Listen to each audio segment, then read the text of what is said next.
What up, Marsh Pod? We are recording this on Christmas Eve. Happy holidays to everybody.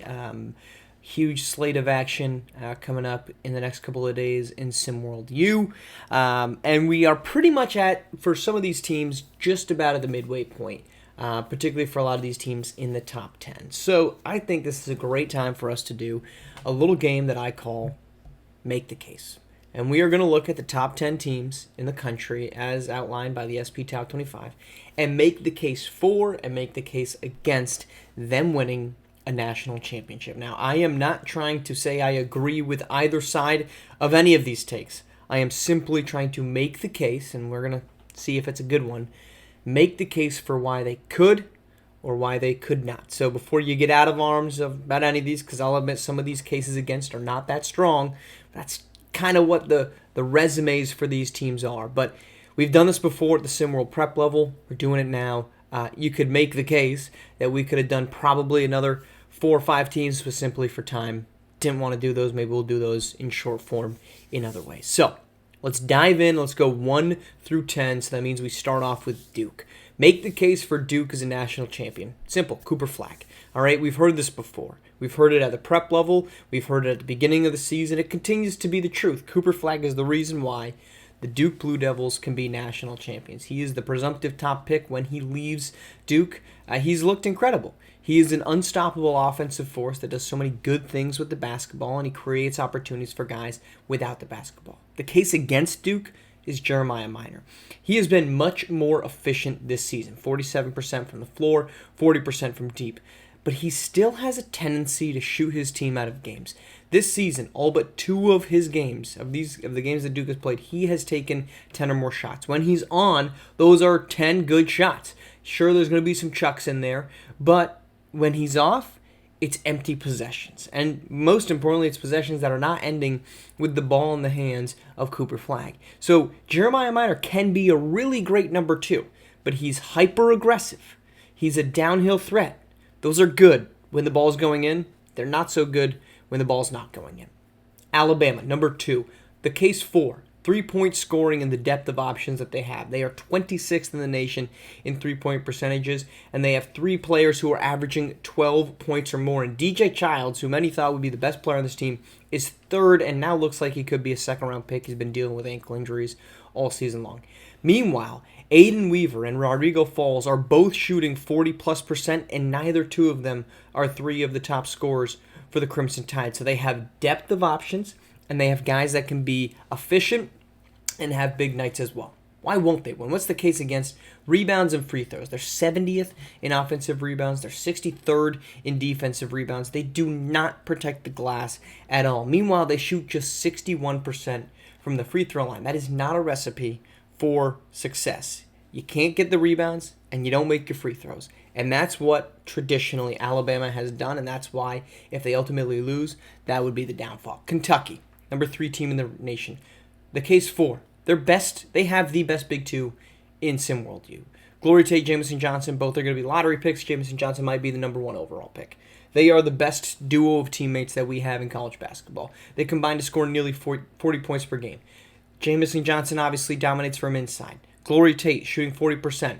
You can't sell out to stop one without opening up an opportunity for the other to be successful. You can't double in one spot because it creates openings that could lead to mismatches for the other. It is a matchup nightmare for opposing teams. But the case against is a supporting cast. They've been better. They were good. They've been better since Trey Trust has finally entered the starting lineup because they have more shooters, but they still don't have much shooting. Only 3 players on this team are shooting above 40%, and only 4 are above 30% with any type of volume. As a team, they're 42% from deep, but it's misleading because it's carried by Tate, who's shooting 48%, and Trey Trust, who's shooting above 50%. You need one of those 2 guys to be on the floor at all times, and we've seen what happens to the floor when it's just Jamison Johnson and neither of those 2 guys are out there with him. It truncates on him, and it allows the opponent to either come back or build on leads. That cannot happen if you're Kentucky. Let's go to Georgia Tech, number 5. Donta Walker and the offense is the case for. It's pretty simple. Donta Walker paces this team with 20.6 points per game. He's one of 4 guys on this roster that average in the double figures. Their scoring offense is number 4. They make the 3rd most threes. They hit it nearly 40% from deep. They are the only team in the top 10 that is top 10 in both scoring, 3 points made, and 3-point shooting percentage. The only team in the top 10 in the country that is top 10 in those 3 stats. Other guys have been proven lately to be dangerous. Hargrove, Gregorian, Adam Mahmoud can have big nights. This team has depth, and it has a star at the top. That's what makes them so dangerous, and that's why they've maybe been the most surprising but best story of the SimWorld season as we approach Christmas. The case against their defense. They protect the glass well. They're 11th in the country in total rebounds, but their defense has gaps. They're 50th in points against, partly due to the fact that they like to play up tempo. So you are going to end up with high-scoring games. Even if you're winning by double figures, you're going to give up a lot of points when you're scoring a lot of points, and that's the case for Georgia Tech. But if the offense goes cold, and the defense doesn't quite meet the responsibility that they now have, it could be lights out for Georgia Tech. That's one of those situations I said at the start where there are arguments I don't really love. This is one of them. This is one of the cases against that I don't really love. It is tough to see the defense being the problem for this team when really the only reason the defense is the problem is because this team likes to play at such a high tempo. Let's go to Texas, the case 4. King Arthur. Okay, he's likely a top 10 pick if he came out this season. He's definitely a top 10 pick when he comes out after his second year of SimWorld U. This team is dominant inside, and that's dominant because of Arthur Lattimore, their 9th best scoring offense in the league. Meanwhile, Anthony Young, viable escape valve from deep. Lionel Burgos may be the best bench scorer in all of SimWorld U. They have 4 guys averaging in double figures. That is consistent within these teams in the top 10. They do not have one guy that scores double figures. They have 3, sometimes 4 guys. There are options among these teams. That's why they're the best teams in the country. The defense holds its own, 38th in the country in points against. That's good. That's something that you don't necessarily see from a team with a top 10 offense like we talked about with Georgia Tech and Texas now, where your defense is 38th. They are also top 30 in every notable statistic in the country except for opponent points per game, which we talked about, 38th, blocks, which is 63rd, and forced turnovers, which is 73rd. So essentially what they're doing is they are locking up opposing defenses without forcing turnovers and without dominating on the glass. Truthfully, it's very hard to do. So what's the case against? The case is the cast doesn't show up. In the 3 losses that they've had, Arthur Lattimore scored 15, 18, and 21 points. Not terrible. In those games, their offense scored 79, 76, and 68 points. So the real bottom line is this team cannot have quiet nights from their entire supporting cast. This is another part of those arguments that I don't really love. The disclosure. Their 3 losses, 2 of them have come to teams that are now in the top 10 in UConn, who's been to back-to-back national championship games, and Georgetown, who is just on the outside of the top 10. And then 2 of their losses of their 3 have come by 3 and 4 points. They have not been getting beaten, and that's why this team is the against case. I don't love it, but you have to make something. We're playing the game, folks. We're playing the game. All right, Mississippi State, the case 4, offensive diversity. No one on this team averages more than 13.7 points.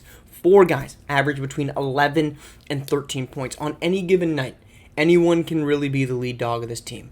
That's difficult to do. Their offense is 12th in the country, which is even more difficult to be near in the top 10 without having a guy like Cooper Flagg, Donta Walker, Arthur Lattimore pacing the way. That is what Mississippi State is doing. They make the 15th most threes, and they hit 38% from deep, all while having the 3rd most assists. So they have diversity in their offense. They have multiple guys that can get it done, and they're able to share the ball and get multiple guys involved. Very challenging to do. The case against.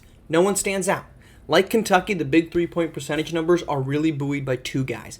In this case, it's Josiah Townley and Mike Dowell, who are both shooting well above 40%. Maverick Strawn is the only other player on this team to shoot above 30%, and he's at 35%. So really, they only have 2 good 3-point shooters, yet they are top 15 in the country in made threes and percentage from deep. They hold it down with 4 players, and that is hard to do. But if they collectively don't have it, none of them are takeover talents. You don't have a guy like Donta Walker, like Cooper Flagg, like Arthur Lattimore. We're close at the end of a game. You say, get him the ball, and let's see what happens. Let's go to Iowa, the case 4. Lamarian Sherwood. He's the nation's leading scorer and rebounder. There is no answer for Flagg. There's also no answer for Lamarian Sherwood. He is physically dominant. He is, if you told me he was 25, I'd believe you by how physically imposing this team is. The rest of the offense gets opened up as a result of that. They are first in scoring, first in assists, second in free throw percentage, ninth in three-pointers made, 15th in three-point percentage. They get it done on the offensive side of the ball. But the case against their defense. In their 2 losses, they gave up 90-plus points. They're allowing 78.6 per game against. That's 77th in the country. Again, of course, you're going to have high-scoring defensive efforts when your offense is scoring 90-plus points per game, which Iowa is. But in the 1 loss, into 2 losses, Lemarian Sherwood scored 27 and 13 points. What does that tell us? That tells us that even when Sherwood is on, this team can lose. So they cannot afford to have a quiet night from Lemarian Sherwood. And even if they do, their defense has to find ways to get stops at the right time. That's why this team could potentially fall. Let's move to Arkansas, the case for DJ and Cal. Okay, DJ is shooting 64. DJ Wagner shooting 64% from the floor. He's 10th in the country with 22 points per game. This team, 13th in the country in points per game, 7th in three-pointers made, 2nd in field goal percentage. This offense is very good. It's more than just DJ Wagner, but he's the bell cow at the top of the rope that carries this team when they need it. He is the guy that we talked about Mississippi State not having that you go to late in games. The case against paint defense and also Cal. Coach Cal is a great coach, but his challenge has been getting it done in the postseason. And that is going to hang over this Arkansas team every step of the way in Hoopsteria when they make it this season. But their paint defense is really not that great. Like Alabama, they do not protect the glass well at all. They're 65th in the country in total rebounds. Their tallest player at 6'10" is Rollins Direct-Caster. He's averaging 4.1 rebounds per game. Their leading rebounder is Joemo Graham. He's 6'7". He's getting 6 boards per game. They don't have size. And you can tell by that when they don't have any ability to shot block. This team averages, as a team, 2.1 blocks per game.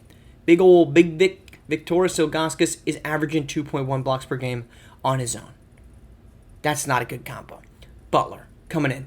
Case 4, defense and pace. This team likes to slow it down. They're 4th in the country in points against, 59.1 points per game. They do not want to be up-tempo. You run into a team like Iowa, and it is going to be a battle of 2 differing approaches.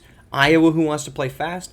Butler, who wants to play as slow as they possibly can. They're a good shooting team. They're 36th in the country, but they win games because their defense is so good. We talked about them earlier this week.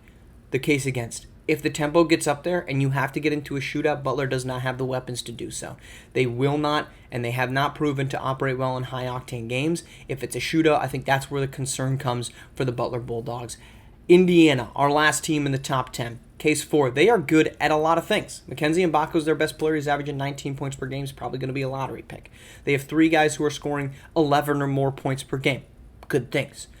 They're top 50 in every single stat except for one, which we're going to get to in 1 second. They're top 40 in all but 3 stats. They are consistent. 2 of the 3 losses were very close, and since then they've been playing exceptionally well basketball. They kicked off the season with losses. They've been rolling to 7 straight since then because they are a good basketball team. The case against. I don't know that they're a great basketball team.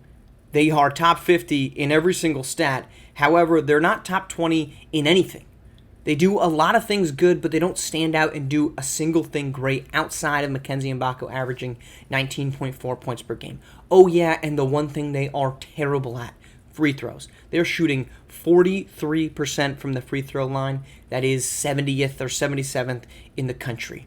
If you are trailing Indiana, you want to send them to the line because you know the chances are they're going to come away with just 1 point and you're going to be able to make a comeback. Or you're going to see Indiana throughout the course of a game leaving point after point on the table, making it either closer than it should be or opening up the door for a loss.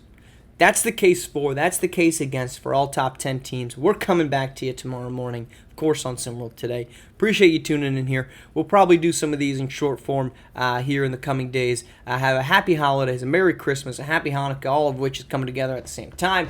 We will see you tomorrow morning on SimWorld Today. Appreciate you tuning in.